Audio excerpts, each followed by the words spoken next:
Hey guys, Serial Simmer here. Today I am going to be working on a tiny house build in Willow Creek. This build was done before Basement Kit and the Greenhouse Kit came out. Kind of keep that in mind, I won't have those items. This is also the same save where I did the Creek Cabana base game reno. If you want to see that, I will put a card in the video about now. And we're just looking for a 20 by 15 lot that I wanted to build on here. And I was tempted to use the Creek Cabana lot, but decided to go with Streamlet Single because I just didn't feel like deleting all that hard work. Even though I know I have it saved on the gallery and I could just place it again. There's just something to deleting a build that you've spent a bunch of time on. I actually like the idea as well of doing all these builds in a similar save so that I can kind of see which lots I've worked on, because hopefully that will help force me to branch out. I typically do build on the same few lots every time I do build. And I like the idea of kind of being able to see the builds that I've been working on sort of coming together. I love the idea of Willow Creek being sort of a southern world. Every time I'm in it, I just can't picture anything else. So I do typically tend to build like American Southern looking homes in this world. That's definitely what we're going to be going for again today with this tiny home. I was working from a reference picture. Again, I don't have that reference picture to show you. It's very symmetrical. It's a very symmetrical, like little cottage type house. And like I said, this house itself, and I think it includes the porch there, will count for 56 tiles, but this is a 64 tile house. I do end up making the porch ceiling above this a platform, which also adds to the tile count. So we end up at exactly 64 out of 64 tiles, which was a little bit of a bummer to me. And I actually, later on in the video, you'll see that I did try to make the entire ceiling level of this house a room so that I could place, what's that called? It's not the roof trim. Maybe it is roof trim. Yeah, the like piece that sits right on the top of the wall if there is a room above it. I don't know exactly, I can't remember what that's called.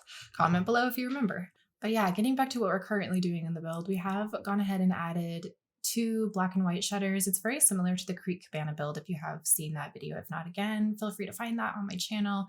So yeah, lots of brick, black and white. The house actually does end up being white as well. Sort of the difference here is in this pretty red color door. It's like a dark red, like almost like a maroon, burgundy. Probably burgundy would be the best name for that color, I guess.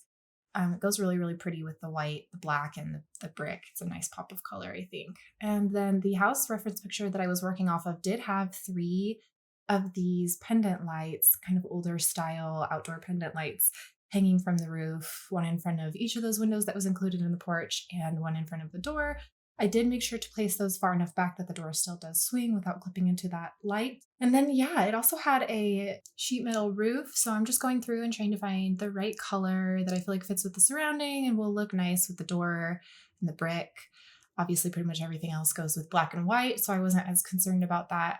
Finding the trim for the roof and also like not being able to fit this roof piece on was super difficult for me because I didn't really like the way that the roof and the walls met up. But it ended up being sort of a design thing that I just lived with in the end.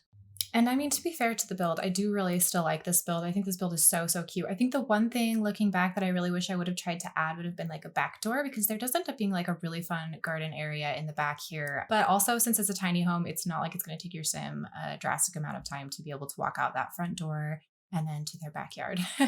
I also think with a house that is this size, it probably wouldn't have a back door. It just would almost be like a waste of space on the interior because you would have to make room for the door to swing in or out, which would leave you with a lot less interior space for simple things in this really small house, like having your fridge be able to swing open and not hit a door, or your couch be able to go wherever you would like. So it's nice to have that little bit more room inside the house without having to worry about another door.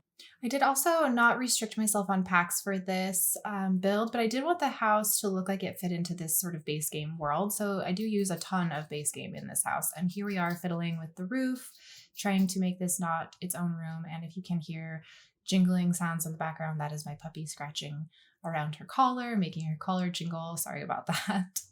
There's only so much I can do about the background noise with this one. She does not like to be separated from me and will just bark and bark and bark if she's not in the room with me. But then when she is in the room with me, although she's not barking, she's making other small noises. So hopefully you guys don't mind too much. Yeah, audio with voiceovers can be definitely difficult. But here we are. We finally figured out that we had to take the top room out. I ended up just undoing basically everything that I had done. And then I redid just the portion above the porch so that that would have just a little more oomph on the curb appeal on the exterior design or whatever.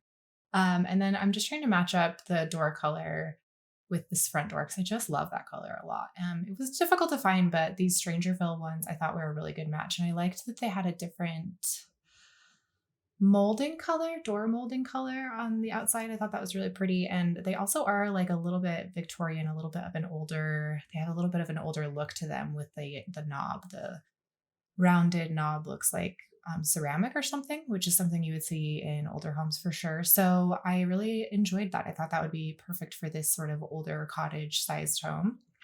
And then I am trying to figure out the dining room here. I really wanted to have 4 dining tables, but I thought that wouldn't necessarily be doable. So initially you see that I start with the 2 and really try to make that work. And then my brain was like, nope, we have to have the 4.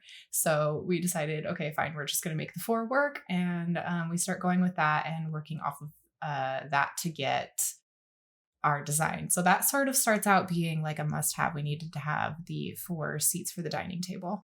Yeah, and then the layout sort of came together off of that. I was thinking that I was going to do just a one wall kitchen here and then have the living space sort of on the back here, and then ended up really liking the idea of the 4 chairs and the dining table being in front of that window, so it got a lot of natural light. You could kind of have your coffee there in the morning and watch people walk by on the sidewalk or ride their bikes and kind of see the world going by. I thought that was really charming and nice.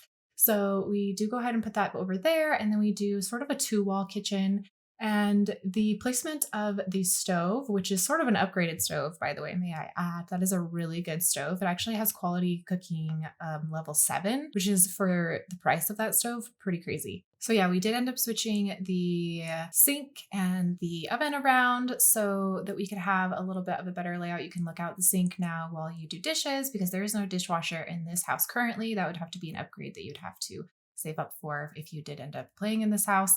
And then, yeah, I'm sort of trying to keep with like an older Southern style theme for this house, like cottagey. This is an older home, so it's going to have older details like those doors, like we mentioned. Tile in the bathroom also ends up being a little bit older looking with a pink floor tile that kind of goes with the wall tile a little bit, pulls from one of the colors in the wall tile. The wall tile, I imagine, has since been updated just a little bit, but also they maybe didn't have money to upgrade the floor tiles as well. So they had to kind of work with what they had. So they end up matching those 2 things together a little bit. We do end up with curtains in the bathroom as I felt like that was really a necessity with those 2 giant windows right there on the front of the house. So the one by the sink ends up with just drawn curtains. So I guess if you were like in the morning, you could just draw the curtains and do your thing and nobody would see you. But the one by the toilet does end up with a full like blind situation going on there. And then you might see that I did almost do carpet in the bedroom, but decided against it. Just can't ever get myself to do the carpet. And in The Sims, it's the same price. It's not even cheaper. So I'm like, what's the point? And we're going to stop that little tirade right there. We are going to go ahead and work on those blinds, like I said. So I'm just trying to figure out something that like looks good, isn't super expensive, of course, because we are trying to keep costs down. This house does end up being almost full starter price for a single Sim. But you do end up with just a little bit of money. So you could probably buy some good plants to plant and maybe start earning money that way in this house. I think that would be this would be a good tiny house for like a beginner gardener Sim. And doing the outdoor bin now, making sure they just have all those necessities. We do have a fire alarm above the stove in the kitchen. I think we do definitely have an indoor bin on this one. And then the Willow Creek mailbox and Willow Creek, of course, perfect place for it. And the large outdoor bin, of course. So I think that there is really all the necessities that you could possibly need. And since there is a double bed, I suppose you could go with having 2 Sims in this house, and then you would have even a little bit of extra cash to really have. And then maybe you could expand on this house, add infants, build it into a family house. If you do that, please, please, please tag me as Serial Simmer on the gallery and re-upload it so I can see what you did. Maybe leave a little description of your family below that. I would just love that. I love to see what people do with your build after it gets into their game and like what it evolves into. That's so fun. It's so rewarding to kind of see your little idea turn into something else for someone else. And then, yeah, as I'm watching this back, I'm wondering, do I end up keeping that giant TV? Do we really end up with such a nice TV in this house? Maybe. I guess we'll have to find out together. I can't remember. It's been a little while since I filmed this, actually.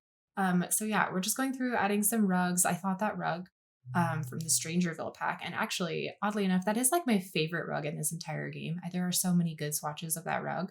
There are like some very 70s vibed versions of it, and then there's this like kind of green colored one that I use all the time in my own personal gameplay. So yeah, then we're just in the kind of primary bedroom trying to figure out what rug we want to use in this space. I do go with some end tables for this space, but they end up being these really small Dream Home Decorator ones that I kind of lift just slightly off the floor. So they're kind of like maybe wall mounted end tables that just like fit a little bit better in this super tiny space. So yeah, we just are going to go and work on a little bit of lighting now. I am making sure that we delete those giant ugly saucer lights and we get the smaller saucer lights in, as well as I just added a little pendant light above one of the end tables there. And then we're trying to see if we can't afford some curtains in the rest of the space. And I think every single window in this space does end up with some kind of window dressing on it. Now just going to look for a little bit of art. I do end up with these leaves. I love these leaves and I feel like everyone does. So I feel like you see them a lot and maybe you're kind of over them, but I just love this as like a little set of 3. And I feel like it's such a lush place. Maybe these people just don't really have a lot of money. So they went out and they picked some really pretty plants and they just decided to frame those. I've actually done that in my own house, and I think that's such a great tip. If you don't have a lot of money to spend on art, you could go to a park or something and pick some pretty flowers and dry them and then lay them on a nice mat and go ahead and use those as some kind of art. It just sort of brings the inside, sort of brings the outside in and makes your inside a little more related to the exterior of your home, which is always a nice thing, in my opinion. And then we're going to go ahead and break out the debug here. I did select base game only. You might notice that in the kind of lower right-hand side of the screen. So I do that because this is a base game only world. And the idea is that now the lot will sort of blend in with the surroundings a little bit better if I'm only using base game, because these will be plants that you'll see sort of scattered throughout the rest of the world. Now, the image that I was working off of had a really like manicured garden, which is why I did like pretty harsh terrain editing around the very front of the house there with the pathway and then also the flower beds. And then I used these really round hedges to sort of give it that manicured feeling, but I didn't want to do that all along the whole thing, as in The Sims, they literally all are exactly the same shape. So it looks a little bit strange if it's like super perfect, just not realistic. So it's a little more realistic to add sort of those messier hedges in the middle and then keep that manicured vibe, basically, is what you're kind of transferring into The Sims a lot of time, is the vibe of a building more than you are transferring in the exact image, if that makes sense. And then we were adding a little bit of the gardening pots and planters and activities for the rest of the build to the backyard here, because there is such a nice backyard area. And definitely, like, if you ever decided to expand this house, this would be a great area for kids to play. So yeah, and then this backyard does connect to that little fishing spot right there on, I'm going to say the canal, or the creek, I guess, the creek. So yeah, I went ahead and wanted to include that. So I didn't fence off that area. This area does end up getting a paid for fence, not debug fence, to kind of section off the trash can. And in this area, I do this slatted fence and I try to kind of figure out, can I actually fence in this backyard or not? And it just doesn't look right to me. So I end up only doing like this L shape right there. And then it's just a nice way you can access the fishing stuff a little bit easier. Yeah, and then we're just getting into the final terrain editing. I'm just making sure everything blends nicely with a really subtle kind of dirt swatch there. And then that's it for this build, you guys. Thank you so much for watching and hanging out with me today. If you did enjoy this video, please give it a thumbs up and or subscribe to my channel if you want to see more videos like this. and I will see you in the next one. Bye!